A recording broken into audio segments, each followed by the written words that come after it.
JT Crowley is Talking Books. On the show, you'll hear from emerging talent and seasoned veterans from around the world.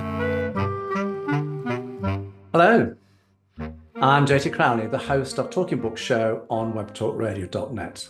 Today, I'm delighted to have on the show James M Corkill to talk about the 7 books that make up the Alex Cave series. What are these series of books about? Well, I know what they're about because I've had a great chat with James over a couple of weeks on and off screen. So I know pretty much what they're about. But the idea of this podcast is for you, the audience, to find out what it's about. So I'm going to ask James to come on the show to talk about himself and his books. James, come and join me. Hello, John. Thanks for having me. Glad to be here. It's a huge pleasure. As I said, I've thoroughly enjoyed our chit chats on and off screen and having a look at the 7 books that make up this amazing series, everybody. Action-packed, oh boy. Belt up, buckle down, because you're on for a ride with all these books, everybody. Now, James, before we have a look at the series, would you care to tell the audience who you are, why you've written these books, and why this genre? Well, I'm James Corkill. I'm kind of from all over the place. My dad was in the Navy, so I got transferred a lot. But I ended up growing up on an island in Whidbey Island and then working at the fire department there, Federal Firefighter. And I was reading all these books, and I kept thinking, I could write a better story than this. And so I started writing short stories and writing things down, and my friends thought they were all pretty good and everything. And then I thought, okay, well, I'll go ahead and try this. Well, I got lucky, and it turned out to be a famous horror writer named Hugh Cave, who lived on the island. I managed to get a hold of him through a used bookstore. He agreed to meet with me, and he took me under his wing and became my mentor, something his wife said he's never done before for anybody. So I felt really privileged to have that. And so he got me started, and that's how I kind of got into the writing. And then with his help, I kind of learned little tricks and stuff and what really takes to be a good story to keep people's interest. He taught me a lot of that stuff. And so I applied it to my stories as I started writing them. Because the writing journey hasn't been straightforward for you, has it? No, it was kind of up and down. And then after when I wrote Dead Energy, my wife was dying of cancer, and she wanted to see me published before she died. So I rushed the ending for it and published it. And she was glad that I did it. She got to see it before she passed away. She said, I love the story. I just didn't like the ending. I go, what? And she says, yeah, the ending just left me hanging. So I thought, okay. And I kind of set it aside. And then she passed away. And then I gave up writing. I just quit and kept working. And then I got seriously injured on the job in the fire department, had to retire. And I became a full-blown alcoholic. And moved out here, and I'm still drinking really bad, really hard. And the doctor was saying, your liver's going to crap and you got to quit drinking. Well, I didn't care. Then I met this lady who happened to read a copy of my first book, Dead Energy, and she really liked it. She asked me, are you writing? And I said, no, I drink now. And she goes, you got to start writing. I love the story. I just didn't like the ending. And I thought, yeah, nobody likes the ending. So I thought about it for a while, and she kept encouraging me to start writing again. And I tried, but I was so drunk and hungover, nothing made sense. So I made up my mind, got to quit. So I quit cold turkey, started working on a rewrite of Dead Energy, the first novel, and came up with a great idea for the ending to make it into a series. That's how I got started writing. And I've been writing ever since. So it's been great. There you go, everyone. I thought I would just get that little story in, because when you're an author, it doesn't always flow as you want it to. Life has many ups and downs. So, James, let's have a look at the 7 books that make up this Alex Cave series. 7 books to date, if I might say so. Now, I understand that the first 3 books that are in the series are actually a mini little series of their own under the heading of the Energy Saga series. And you say that really the listeners, the audience, the readers should look at these 3 books that make up the Energy Book series first. The other 4 books that make up the Alex Cave series, everybody.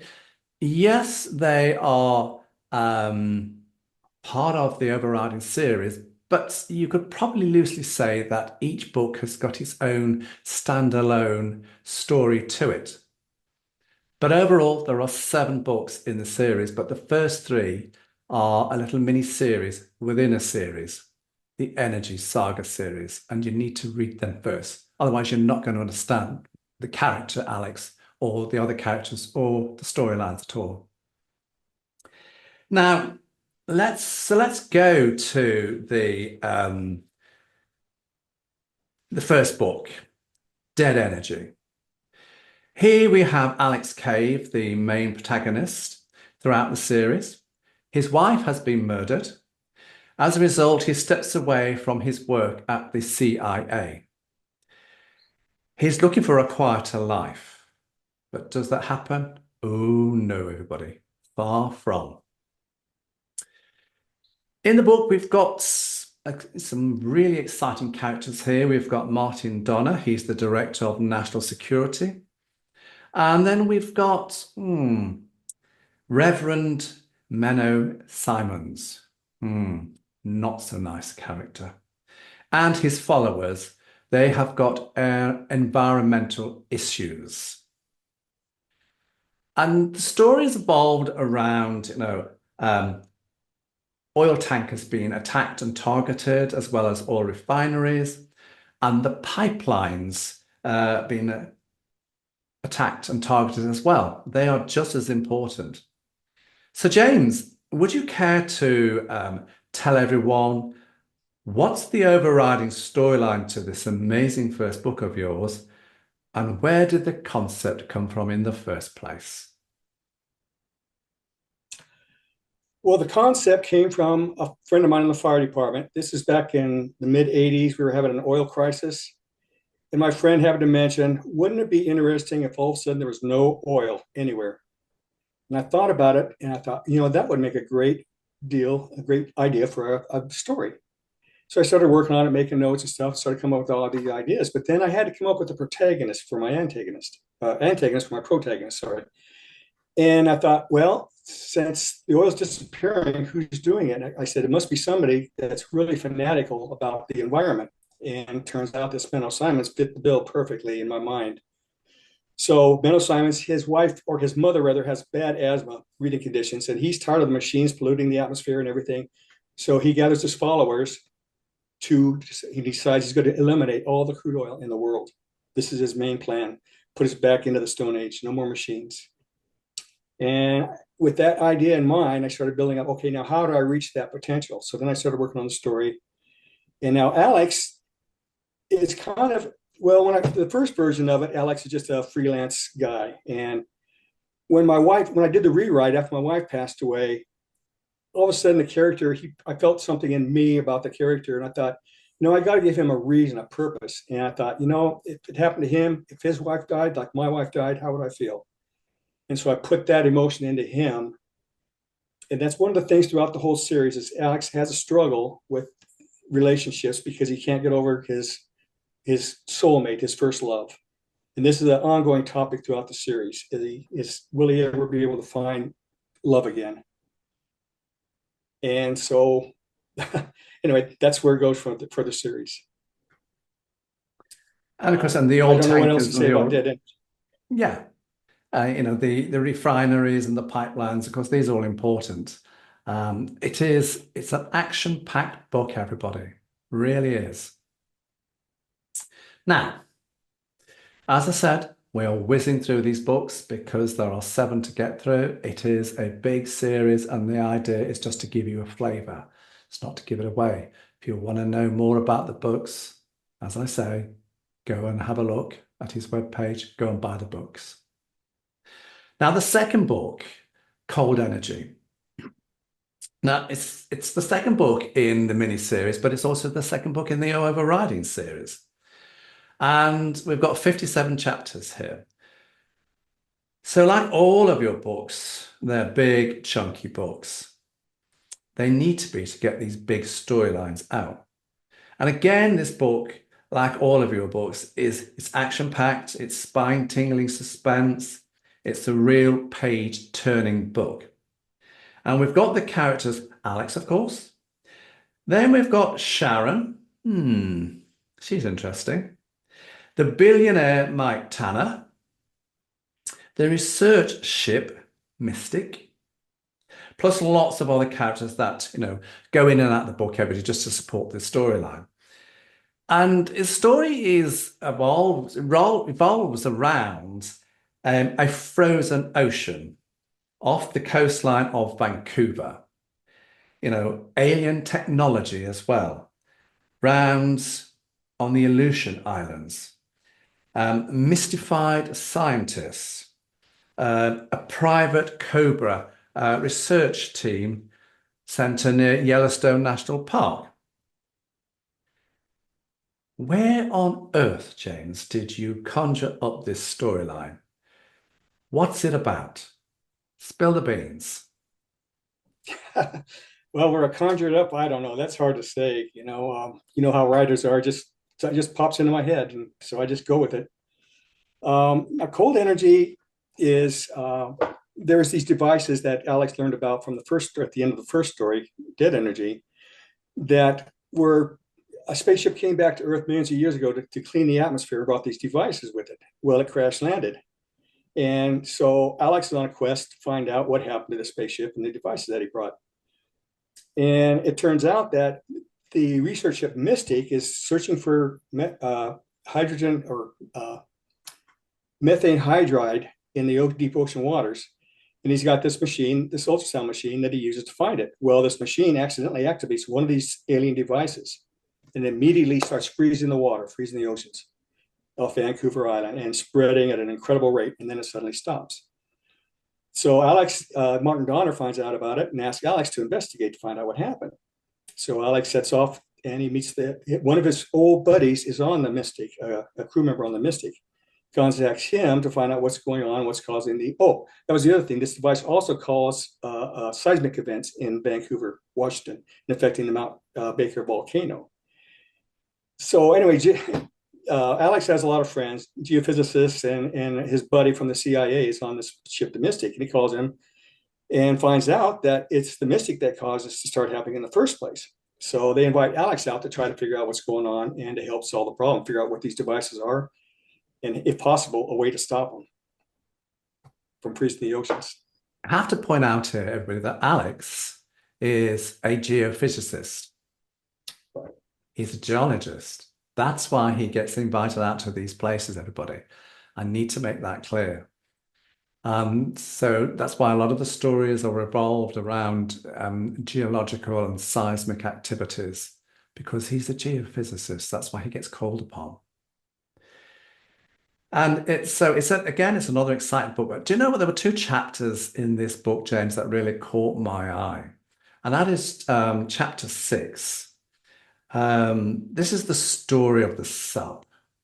And, you've got Mike Tanner, the billionaire, and then you've got the character Okosina, a wonderful character who supports the storyline here very, very well.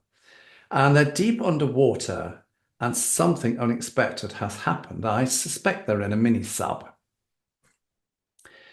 And then you've already touched upon it in chapter 9, Mount Baker is equally engaging. Alex is off to fly over San Juan Islands, and this is all to do with methane hydride, seismic activity. What do you think to these two chapters here? Are your favorites, or have you got others in the book? I've got others in the book that I like a lot too.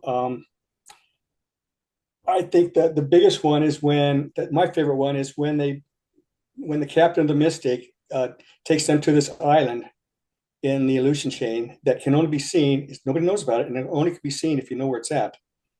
And so the captain takes them there, and this is a start of where they find this device there and this alien spacecraft, and this is where the story really takes off and goes on, and that's really my favorite part of the story. Now, My understanding, James, is that not everybody on this boat, this research boat, is, how shall I say it, it's supportive of Alex. Correct. Rita Harrow is, well, she tries to use Alex to get what she wants, and she's after this hoard of treasure she thinks is on this island. And so she leads Alex on and pretends to be his good friend and possible lover. And it turns out she's two-faced, and she really gets him in big trouble in the third book, in Red Energy. So she's my main antagonist female character in the book. She is. She is. I think she almost has a split personality. Possible. He's not giving much away here. He's not giving much away here, everybody. I'm trying very hard, everybody, to get some little tidbits out of here for this book. And he's going, yeah, who knows? Read the book, wait and see. Yeah. Perhaps he should do my job, doing the interviewing. Now, the third book, Red Energy, or is it Cold Energy too? Question. It has 39 chapters, so it's a smaller book. But like the previous two books, again, lots of chapters, but they're all short. So you will see lots of chapters in these books, everybody, but they are short chapters because each chapter is action-packed, it's a page-turner, and it's there. Each chapter will take you to the next chapter because it keeps you turning these pages. The story does that, and it's very clever how James has done this. Now, my first question on this book is, why have you set your chapters out in this fashion? So I really do want to know why they're really, really short. That's my version, why I think they're short, but I want to know why you've set them out in this fashion. So am I right in saying that this is you keeping the reader entertained? It is. There are several short stories, smaller sub-stories in the main story. And so to keep you from getting bored with the one, I wanted to get you to the point to where I got you interested. You want to find out what happens, but then I go to the next chapter to start the next story, and you'll get to that one and you want to see what happens with that one. And I just try to keep your interest all the way through. And by keeping the chapters fairly short, I can do that. I can keep your interest, and before you get bored, you go on to the next chapter and keep your interest in that one. That was one of the things my mentor taught me. Interesting. Because I know some authors, they write very long chapters, and you're thinking, oh, I've got 30 chapters to plow through here. And maybe the readers go, yeah, I'm fed up with this chapter, I'll move on, skip to the next one. But they've skipped a very, very important fact. And then when they realize they've missed something, they've got to go back and read it again. I've done that very often. Now, Red Energy, the storyline here, James, I believe here we have Alex and all the characters again, involved with an expanding polar ice sheet. Now, this ice sheet, when you look at an ice sheet, everybody, it's grey, it's thick, it's white, but not in James's book. He's got this crystal clear, everybody. This is a crystal clear polar ice sheet. Now, the ice sheet has spread thousands of square miles within a matter of minutes. And as I said, the ice is clear. So the two characters that I quite liked here, James, is David. And we've already touched upon Rita. I think Rita is trying to get rich here. She's a manipulative little character, everybody. As I said, I think she's got split personality. I think she's devious. But that's not for me to tell you. Am I right, James? So what's going on in this book and these two characters? Yeah. David he's like Alex's younger brother that he never had. And he takes fond interest in helping David out whenever he can, and he gets him the job on the Mystic. Now Rita, on the other hand, you might be right. She seems like she has a dual personality, but it's really subtle, and you caught it, and I don't know if everybody else will catch it too. I tried to keep it real subtle, the dual personality part of her. So I got see. it. Yeah, I got it. Yeah. Hopefully everybody else will get it too. So we'll see. So where did the idea of the polarized come from? Oh, to tell you the truth, I don't really know. I mean, I'm sitting there, I'm working with these 4 alien devices and trying to figure out, okay, how can I use these devices? What would they do that's, amazing? And then, oh, I know what it was. I was looking at my glass of water. I saw the ice cube. It was all clenched in the bunks, and then it sank down to the bottom, and then it floated back up. And I thought, ooh, I wonder if these devices could freeze water. And that gave me the idea. And then I started developing that idea, and it turned out to be the story. So just kind of strange where your ideas come from. So how long did it take you to write the mini-series sagas, the energy sagas? How long did it take you? Well, Dead Energy took me 3 years, the first book, basically because I'd write on it and then I quit, and then I write on it and quit. And it took a long time. And then rewrites were constant. And then, people comments and, let people read it, and they'd say certain things. And so I'd think about it and I go back and change that. So the first one took me 3 years. Then I quit. Like I say, I became a drunk. Then I moved out here to North Carolina, quit drinking, started working on it again. And after I came up with the idea for a new ending for it, then the next 2 books I got the next one out a year later and the next one out a year after that. In fact, they were shorter. The third one, Red Energy, was actually part of Cold Energy, the second book, but it was made the book so long, I decided, okay, I got to break this up into 2 separate books. And so that's why it's a trilogy. And that's why the third one is so short. And that's why it's sometimes you call it Cold Energy 2. Yeah, well, I figure you got Dead Energy, Cold Energy, and Red Energy. So that makes it a trilogy, because the rest of them don't have energy involved in it. And so that's the trilogy there. And then of course that Alex keeps going on for these next stories. So tell me about the character Alex a little bit more. How old is he? Well, when he starts out in Dead Energy, he's 37. When he quits the CIA and becomes a teacher, he's 37. Now, my problem is, since I did the book so fast, it doesn't really give him time to age much along the way, because these things are all happening one after the other. Once a year, he's involved in another story. And so after 7 years, he's 37. So that makes him 44. And I'm thinking, okay, well, it's about time for him to think about doing something else, or settling down or something. So I kept that in mind when I was writing the series, and that all led up to book 7 in the series, which is actually the last book in the series, and gives you a final ending to Alex's quest. And a surprise ending at that one. There is.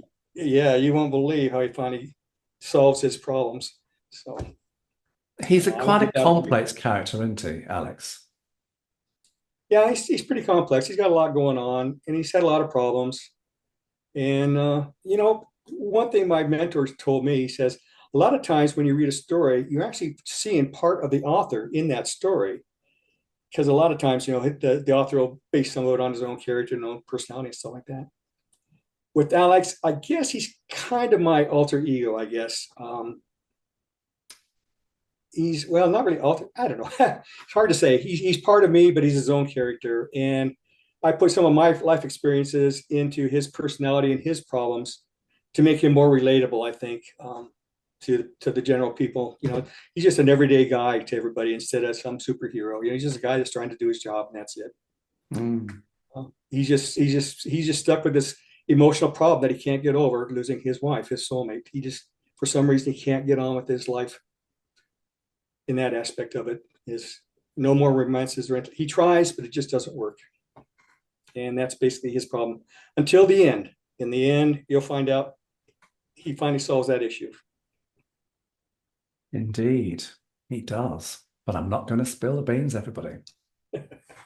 Now, James, let's move away from the 3 books that make up the mini-series, the Energy Saga, and head to the 4th book, Gravity. Now, I understand that this book has been given 4 awards. So congratulations on those 4 awards, because they're not easily earned. But what struck me about this book was the cover to start with. And I think it's really exciting, the cover, because it really does say what's in the book. You know, you've got a meteorite, you've got a satellite, and a gold asteroid out in space. And so it's a very dark background, but these, you know, the meteorite, the gold meteorite coming across the cover is very, very effective. When I looked at the book, I see that you've got 41 chapters here. Again, they're short, they're punchy, but they're action-packed. You know, we've got giant globules, we've got molten rock, we've got a device that can drag down satellites and the International Space Center, you know, from the skies. As I said, we've got a gold asteroid, volcanoes, and a heck of a lot more. But the character Janice Sloan intrigued me. What's she up to? I think she could give Rita a good run for her money here. Care to give us the brief insights as to what's going on in this book? What's lurking amongst the pages here? What's going to make the listeners and the audience buy it and turn those pages? Well, this is, it takes off from Red Energy, the same main characters. And like I say, I leave the ending to where it leads in the next story, but this is not part of the original trilogy. Now, Janice Sloan, she's money hungry. She wants to get rich quick any way she can. And she finds out about this device that Alex has discovered that has this potential to make her a fortune. And so she does everything she can to stop him from getting it. And so she can get it herself and sell it on the black market. And she knows she can make a fortune on it, and she'll do anything she can to get it. She's a character I think she'd probably sell her own grandmother to get some money. Probably, yeah. So apart from Janice in this book, what's the storyline? Basically, it's a device that is capable. It creates its own gravity, and it's capable of dragging satellites from orbit. It actually starts dragging the moon out of its orbit around the Earth. It starts dragging it close to the Earth. Yeah. And they can't figure out how to stop it. And it would have been okay until Janice got her hands on it and accidentally turned it on. And that creates all these problems that she can't turn it off. And now Alex has got to try to figure out a way to stop this before it drags the moon all the way into, it crashes into the Earth. And it's a quest because she keeps hiding it and running away, and he keeps trying to find her again. And it's kind of a race to stop this thing before it actually destroys everything, all life on the Earth, you know, by the moon crashing in. Even pulling it closer, it starts changing all the tidal effects on the world. You know, the tides start getting really high and then really low, creating all kinds of problems. In fact, a sub-story in Gravity is this marina in Oregon that is affected by all this tidal changes. And Alex's new friend that he found out, her name is it's what's I can't think of it now. Anyway, he has a new friend, everybody. Yeah. Anyway, she's part of his team now, and she has an uncle that lives in that Oregon harbor. And the story goes into him trying to deal with all these ties that she's trying to tell him about that's going to happen, but nobody believes him when he tries to get help to clear the marina out, or to do something to save his marina and to save all the boats in the harbor and the town. So anyway, that's Alex's quest, is to try to find this device and shut it down, along with his friend O'Connor, who you meet. He's his best friend through all the stories. He's his, you got your main character and his best friend. Well, O'Connor is Alex's best friend, and through all the stories, he's right there by his side. And when he's a bit like Alex's sidekick, isn't he? There you go. Yeah, a sidekick, more or less. Yeah. So, yeah, every hero needs a sidekick, right? So anyway, I developed O'Connor to be that person. Yeah. So Connor, and they're on this quest. Yeah, Connor is Alex's sidekick. He's the one who bounces off. Alex bounces the ideas off Connor. Yeah. Right. So Anyway, so they're on this quest to find this device and shut it down before everything is destroyed. There's a lot that goes on in between, and I really don't want to go into too much detail about it. Otherwise, I'll kind of spoil it for you. He will spoil it for us, everybody, and I'm not going to allow him to do that. And I'm just amazed that you have got this ability to write these stories, all of these, narratives, these plots over all these 7 books. You must have a highly imaginative mind. Well, as a matter of fact, when I was in high school, I passed with a D minus. The teacher said, he's a dreamer. He's staring out the window. And the only reason he passed is because I like his stories. So she passed me in English with a D minus. And that just goes to prove, everybody, life is a journey. It's not just about getting an education in school. Education is for life. And so you might not succeed in school, but very often the most successful people don't succeed in school. They succeed later on in life. Would you agree? I agree. So you see, this guy, James, who I'm interviewing here, he was a firefighter. He's done various other jobs, and now he's a writer. And, who's had a few ups and downs in life, like everybody. He's faced the challenges and come out, thankfully, on the positive and right side. Now, book 5, Pandora's Eyes. Those blue eyes are very menacing on the book cover, I have to say. They are piercing blue eyes, everybody. And here you take Alex and us on a journey focused around 4 alien artifacts, which some are stolen. And we've got a beautiful woman with those blue eyes who gives mankind an ultimatum. It doesn't look good for people with brown eyes. Where are you taking us here? Reveal the storyline briefly to us. The woman you're talking about, Pandora, she has a colony of servants, you might want to call them, and they're humans that they have genetically engineered to be their servants, and they go around and they take over planets and they colonize them. Well,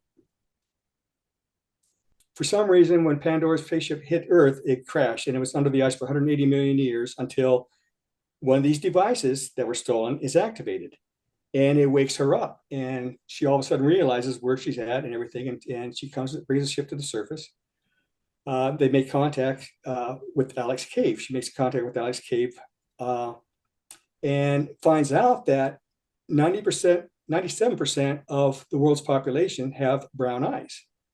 And as far as her people are concerned, anyone with brown eyes is a degenerate.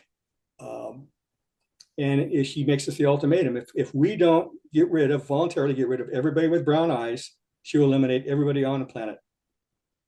No ifs, ands, or buts. And of course, we can't do that. So Alex is on this quest to find her and stop her and convince her not to destroy everybody with brown eyes. Not to kill everybody or not force them to do it. And that's his goal. Now she's taken over this device, and she can control the weather. She makes bad weather around the world, tsunamis, just incredible weather storms and everything.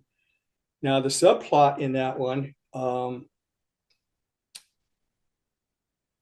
is that Pandora, one of her people, one of her slaves, she brings it out of, Pandora is an artificial intelligence, by the way, in the spaceship. But she brings one of her people out and can take over her mind to have her communicate back all her wishes and communicate with Alex about all this stuff. Well, this lady, the female Pandora, the human Pandora, when she's up on her own, her eyes are normal and just plain blue. But when Pandora takes over her consciousness, her eyes start to sparkle. And the madder Pandora gets, the brighter her eyes sparkle. And Alex is the only one that can see this. And he's trying to explain it to everybody that, she's not who she seems to be, but nobody believes him. until later on in the story. And I won't get into the details in that, but later on in the story, you find out why and what's going on. So, but it comes down to the basics is she wants to take over, she wants her planet back. She thinks it's hers. And the only way she'll leave is if we get rid of everybody with brown eyes, and she'll leave us alone. But we can't do that.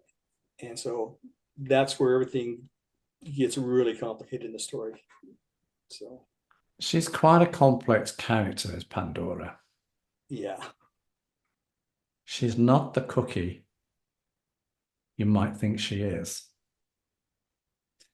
And yes, who is controlling Pandora? Very interesting. Mm-hmm. You want to know more? Guess what I'm going to say? That's right. Read the book. But you need to read the first 3 books first, remember? That's what James the author said. Read the first 3 first. Now, you take us on another trip here in book 6, which you titled DNA. And when you look at the book cover, everybody, yes, down the middle of it, you've got the good old DNA strand, the helix image. And you've packed 39 chapters here with all sorts of storylines, issues, comings and goings, forthcomings, apocalypse potential. And, it's, how should I say this? Really action-packed. We've got the character Maya Austin, an archaeologist for the Sioux Nation. We've got 25,000-year-old drawings in a Colorado cave depicting 2 human visitors from space. There's a message underneath that picture, everybody. We've got Alex's geographical expertise is required. And the characters Vesta and Paul, whose intentions, I have to say, are highly dubious, questionable. And you're talking about 500 people being put aside for a certain reason. So, again, where did this idea come from? Where are you taking the reader? And why the narrative? Where are you taking us? Which journey? Well, once again, the ideas, I don't know, they just pop into my head as far as the storyline goes. Basically, Vesta comes back. She's going to take 500 people to save. Our planet's going to be destroyed, is what she tells everybody. And she will take 500 people, but they got to meet certain genetic qualifications in order to be chosen.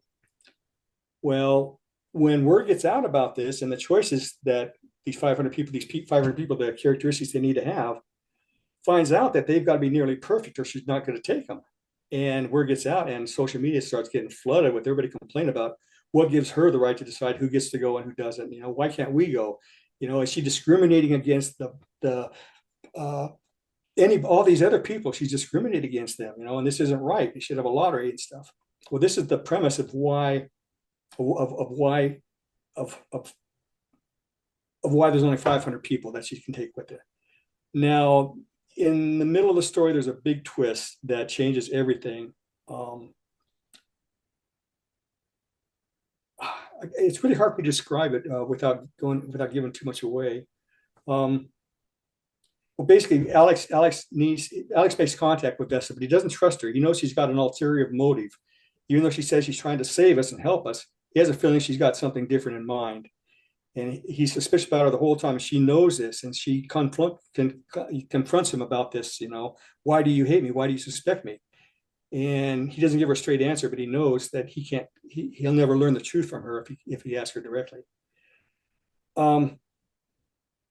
So anyway, Alex goes back and forth with Vesta about this situation, why only 500, and then it turns out that later on in the story, what she told everybody is absolutely wrong. It's a complete lie, what she told everybody on Earth.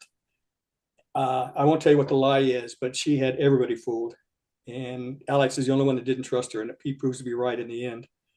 But now the problem is he going to be able to get her to change her mind or to change the situation to where everybody on Earth will be saved? And there's only one way to do it, and he's got to convince her that it's the only way.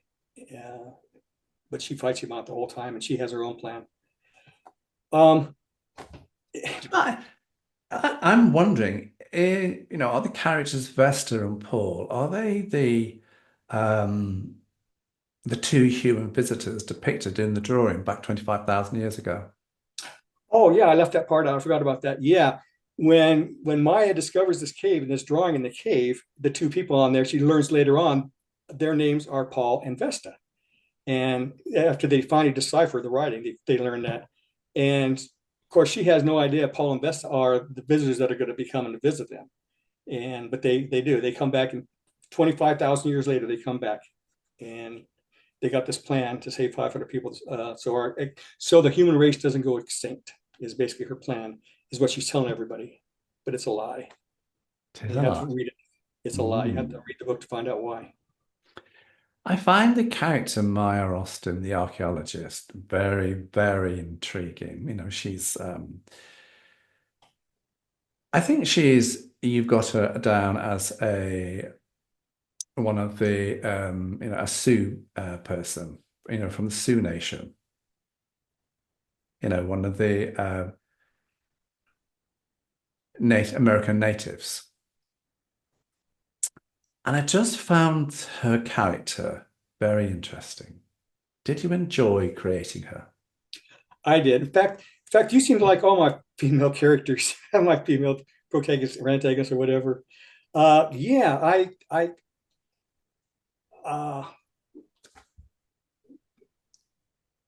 lost track of the question. I got sidetracked.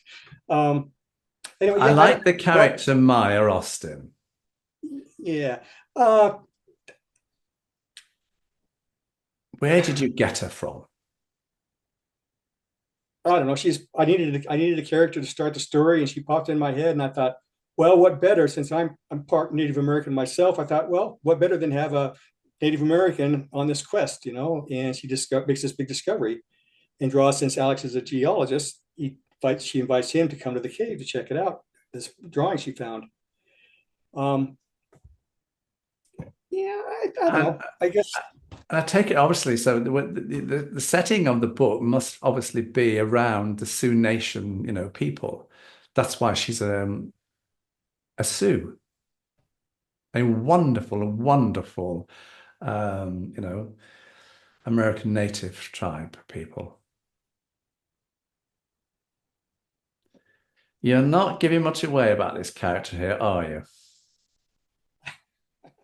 Well, the thing is, I hate to spoil it, Okay.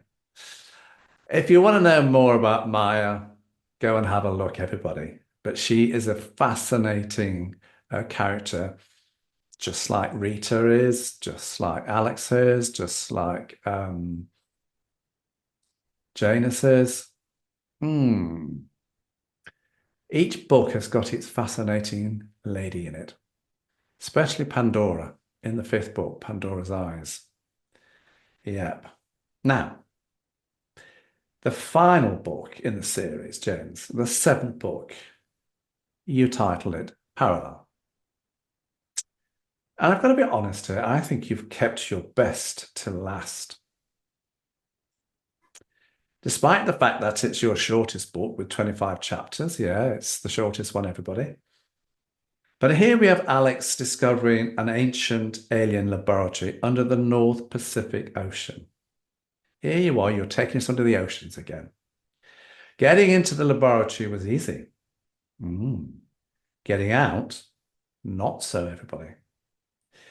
And here we have trickery. We've got experiments. We've got dark ages, lives devoted to knowledge and science, issues around longevity, heartbreak, enemies. You really have thrown a lot into the cauldron here, into this cauldron pot. Why? Why did you produce this book? Because I think this is your best book. Well, thank you. I needed a way. I needed to end the series, and I was trying to figure out a good way to end the series and to solve Alex's underlying problem throughout the whole series about his relationships with women. And I needed a way for him to solve that issue and get over that issue and get on with his life. And and so I had to wrap it up. I had to wrap a lot of stuff up into this final book to bring everything to a final closure on all the other things that are left hanging throughout the series. You probably don't realize it until you read the last one, that you catch up on certain things that happened a long time ago that you really didn't think about. So the final book just ties everything together and then brings Alex to a final conclusion that he can live with. And I figured that was a good way to end the series. So when you write the next book in the series, as you went along, did you have to go back and revisit the other books just to remind yourself what was going on? Because there's nothing more embarrassing when you talk about something and somebody will pull you up and say, that didn't happen. Yeah. Luckily, my mentor says, always jot down notes of every chapter, make a slide sheet of every chapter and what happens in that, and keep track of that. So when I'm doing all the rest of the stories and everything, if I have a question or I forgot something, I can go right back to it and see what I wrote back then. I know right where to go to find out what I did then, so that I can correct it or keep it constant further on in the story. But that was another trick he told me. He was a great help to me. It is, because when you write a book, it's you drop, if it's just one book, everybody, there are hints and tips that are written in the story, and it's not till the end that you start to see the dots all joining up, to come to the final conclusion. But when you write a series of books, you've got to join an awful lot of dots up throughout not just the one book, but out the entire series. And that's what James has done so cleverly. That's why Parallel was written, really, because he needed to tie up a lot of loose ends. And he needed to put another book out with a bit more twist into it and a bit more action-packed, page-turning, spine-tingling events. And you're thinking, really? Poor old Alex. You did put him through the ringer here, didn't you? Yeah, I put him through a lot. So as I said, right at the very beginning of the series, of the character Alex, in the first book, Dead Energy, where Alex's wife has been murdered, he leaves the CIA thinking he's going to get quite a life. And what did I say? I don't think so. So now I think you can realize that I was right. James Corkill has not given Alex Cave a rest of any kind at all. He's absolutely put him through the ringer to create these 7 magical, spine-tingling, action-packed thrillers. Did you enjoy writing them? I do. I really enjoy writing. I kind of, now that I'm retired, and can devote my full time to this, I've constantly got ideas going to my head. No matter where I go, I either have a tape recorder or a notepad, because I can be out doing something not even related to my books, and all of a sudden an idea will hit me, or I have an idea of a story I'm working on. I have an idea how to make it, what I want, where I want it to go. I'm kind of a pantster. I don't really plot out my stories. Now that even the series, I didn't plot out the series either. You just kind of just plodded along, one led to the next one. And when I'm writing, I pants it. I know where I want to start and I know where I want to get to at the end, but I pants the whole thing all the way through. Just all of a sudden, I'll be sitting there in the evening or something like that, and all of a sudden, oh, this is where I want to go, and I jump up and I start writing, or I grab the microphone. I got one of those speak programs, and I have the microphone sitting there by when I'm watching TV or something like that, and I have an idea, and I'll just start talking to the microphone, and the computer records it for me, and then do a lot of that. And then the next day I'll go through all the stuff I said and all the notes I made and everything, and try to make sense of them, and then organize them into where it'll fit into the story. So you're definitely not, a bit like myself, not one of those authors who sits down and plots it to detail, almost to death, and then decide, do you know, I need to get on and write the book. You're more like myself, the spontaneous author. I know the beginning, I know the end, but let's see where the journey takes us in between. Because it's more fun writing it that way, I think. I agree. There you go. I agree too. So, you've done the 7 books. Is that the end of the series? Is that you saying, thank you, Alex Cave, goodbye, and you're not going to get resurrected again? Am I right? Or do you have any more plans for him? Or do you have more plans for any other books? No, no more plans for Alex. I gave him a good run, and he finally got peace, and so Alex is done. I did write another story. It's not part of the series. It's a standalone. I just released called Eruption. Mhm. And it's its own characters. It's all a new standalone story all by itself. And I just released it here in April. So, and then I'm working on another one now. I've always got a story going, you know. Somebody asked me, well, what do you read? What do you like to read? And the problem is, I find myself, if I read other people's work while I'm working on stories, I kind of transpose some of their not ideas, but their writing styles. Some things get mixed up into mine. I found this out the hard way when my wife was reading some of my stuff, and she says, "Well, I see, you know, I read that same book, and it's like it's in part of your book now." And I said, "No, no, no." Anyway, so I found that I can't be reading other people's stuff while I'm writing. And so, since I've always got stories going on, I haven't been able to read anybody's work in years. And Do you I know find that now that you're an author, when you read a book, you're not really reading it, you're critiquing it? You start to find you're yourself right. in it. Yeah, yeah, it is. Yeah, I guess comparing not egos, but I don't know. You make comparisons and stuff, and it's hard to get into the story, you know, when you're comparing yourself to his or theirs, you know, whatever they wrote, and what you think of their story and what you think of your stories and stuff. So it can it mentally confusing for me anyway. So, So when you started to write the first book, and now we've got the 7th, who did you have in mind to, who's your audience? Who do you want to read your book? Men, women, young, old? well, this is what my mentor taught me when I first started. He says, number one, if you got to use foul language, get a dictionary. You know, you want to write to where anybody can read it and not offend anybody. So I kept that in mind when I was writing. And so I write, I've got fans that are from 14 years old to, I got a 96-year-old lady that can't hardly wait for my next story to come out, you know. So it's for all age groups. And I make it that way on purpose. So anybody can read it without being offended. There's no religious stuff in it, and not cussing. There's the occasional damn or shit, but nothing vulgar. Um, and so I kind of keep that in mind when I'm writing. And I Wish that turning the life's book back, you'd started writing at an earlier age. Well, in high school, I started writing a lot. Before that, I didn't really, but in high school, I started getting these ideas in English class, and I'd sit there and I'd make notes. I wasn't paying attention. I couldn't tell you what an adjective or an adverb was back then, you know. But if you read my stories, you know that I at least have a concept or have an idea of what how to use it anyway. So, but yeah, I wrote a lot of. In fact, this one I wrote, it was a short story I wrote about Abraham Lincoln, him coming from the past and going to meet me in person. And I'm all excited about this and what I'm going to ask and all this stuff. Well, that won an award for me when I was in high school, that short story.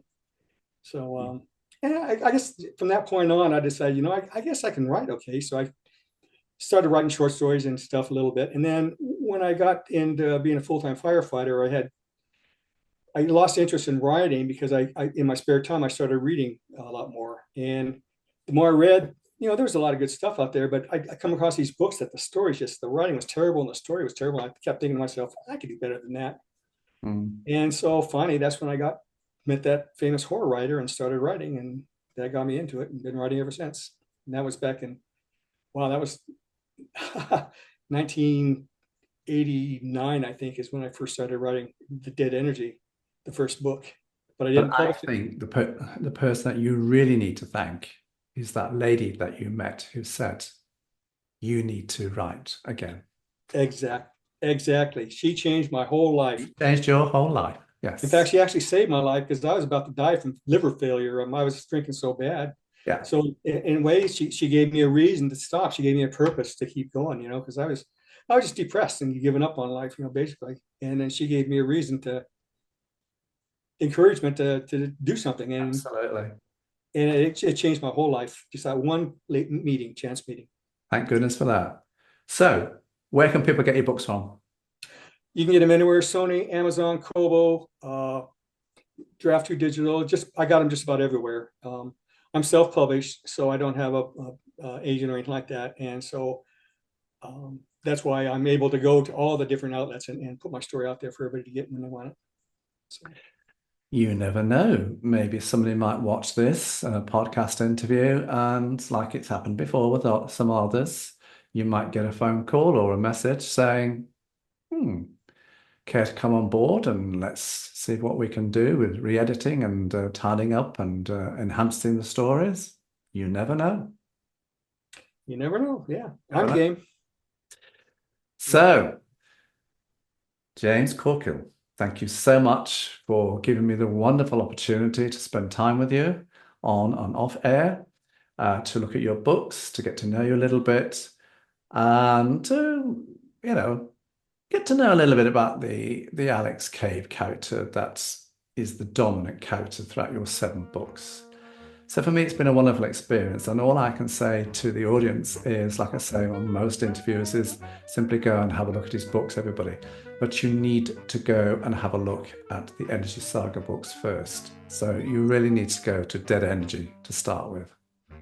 Try him out on that one, everybody. James Corkill, thank you for joining me. Well, thank you very much for having me, John. I really appreciate it. You're very welcome. I'm JT Crowley. Thanks for listening wherever you are in the world. Until next time, stay safe.